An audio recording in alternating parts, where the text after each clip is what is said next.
आज भारतीय समाज कई धर्मों, कई जातियों और कई गोत्रों में बंटा हुआ है। लेकिन आज हम बात करेंगे वैदिक कालीन भारत की, जब वैदिक कालीन भारत दो जातियों में बंटा हुआ था। एक जाति का नाम था अनार्य और दूसरी जाति का नाम था आर्य। नमस्कार दोस्तों, हिस्ट्री गुरु में आपका स्वागत है। आज मैं एक बार फिर आपके सामने एक ऐतिहासिक विश्लेषण लेकर उपस्थित हूँ। तो आइए दोस्तों, सर्वप्रथम जानते हैं अनार्य जाति के इतिहास के बारे में।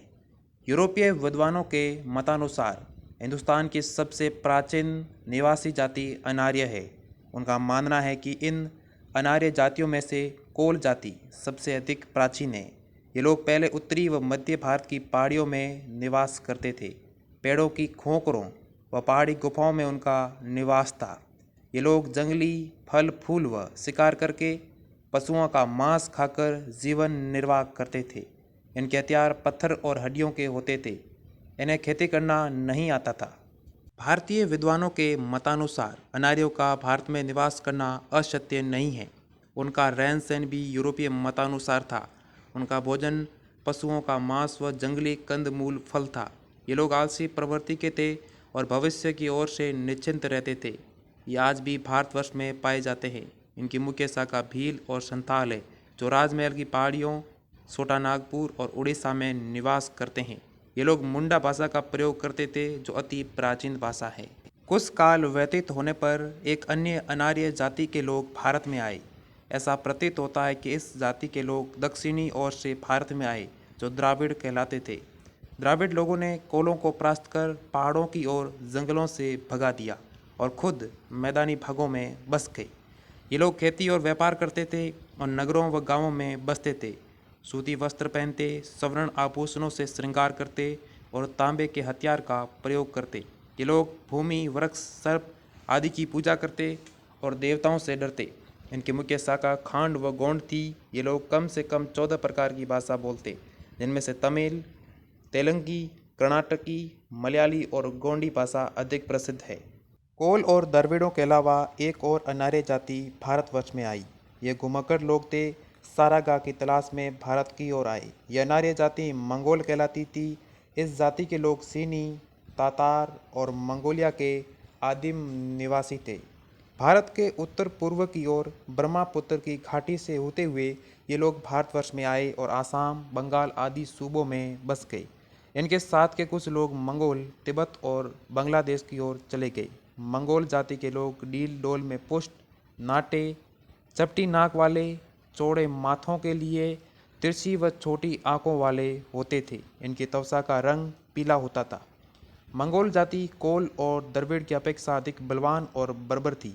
इस अनार्य जाति के साथ कुछ समय तक कोल और द्रविड़ जाति का परस्पर युद्ध हुआ, किंतु बाद में ये सभी मिलजुल कर रहने के लिए बाध्य हो गए। आसाम, बंगाल और उड़ीसा में विशेष रूप से ये निवास करते थे। अब हम बात करेंगे आर्य जाति के इतिहास के बारे में। यूरोपीय विद्वानों का मानना है कि आर्य जाति के लोग पहले एशिया के उत्तर पश्चिम, काकेशिया या काप नामक देश में और यूरोप के दक्षिण पूर्व की ओर वाल्गा नदी के किनारे बसते थे। आर्य लोग वहाँ मांस, गेहूँ और जौ खाते थे। भेड़, बकरी, गाय, बैल आदि पालते भी थे। इनकी जीविका का मुख्य आधार कृषि थी।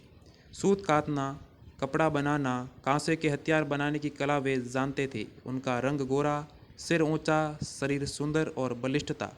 जब इनकी संतानों में वृद्धि हुई तो इन्होंने निर्वाह न हो पाने के कारण दो दल बनाए। एक दल पश्चिम की ओर चला गया और दूसरा दक्षिण पूर्व की ओर। जो लोग पश्चिम की ओर गए वे आजकल के यूरोपियन लोग अर्थात अंग्रेज, फ्रांसीसी, यूनानी आदि लोगों के पुरखे थे, और जो दक्षिण पूर्व की ओर गए उनकी संतान ईरानी और हिंदुस्तानी लोग हैं। भारतीय विद्वान यूरोपियों की राय से सहमत नहीं है, क्योंकि हिंदुओं के प्राचीन ग्रंथों में अर्थात वेदों, पुराणों आदि में इस मत का पोषक प्रमाण नहीं मिलता। यह कहना कठिन है कि आर्य लोग कब हिंदुस्तान आकर बसे, या यह कहना अतिशयोक्ति नहीं होगा कि वे कहीं बाहर से नहीं आए हैं, बल्कि हिंदुस्तान के ही रहने वाले थे। हिंदुओं के परम प्राचीन ग्रंथों अर्थात वेदों से विदित होता है कि भारतवर्ष में अति प्राचीन काल से आर्य लोग बसे हैं। आज से हजारों वर्ष पूर्व भी भारतीय भूमि पर आर्यों का बसेरा था। आर्यों ने जंगलों को काटकर गांव और नगर बसाए, खेती, कारीगरी, व्यापार और विद्या में उन्नति की। उन्हें अनार्य जाति वालों से लड़ना भिड़ना भी पड़ा। वीर आर्यों के सामने अनार्य ठहर न सके। धीरे धीरे भारत में सर्वत्र आर्यों का राज्य स्थापित हुआ।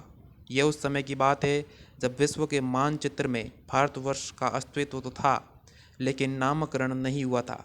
नर्मदा पार कर दक्षिणी भारत में भी आर्यों ने अपना राज्य स्थापित किया। अनार्यों ने आर्यों की अधीनता स्वीकार कर मित्रता ली। अनार्यों ने ऐसा नहीं किया, उन्हें मैदानी क्षेत्र छोड़कर जंगलों व पहाड़ों में जाना पड़ा। आर्यों के विषय में यह प्रसिद्ध है कि वे समाज में अनार्य जाति के लोगों को अपने बराबर नहीं मानते थे। प्राचीन आर्यों ने मनुष्य समाज को समाज के ही लिए कर्म भेद के आधार पर बांटा, जाति भेद के आधार पर नहीं। कर्म भेद के आधार पर उन्होंने समाज को 4 भागों में बांट दिया। जिन्होंने शास्त्र पढ़ा और धार्मिक कार्यों में मन लगाकर सदचरित्रता से जीवन बिताया वे ब्राह्मण कहलाए।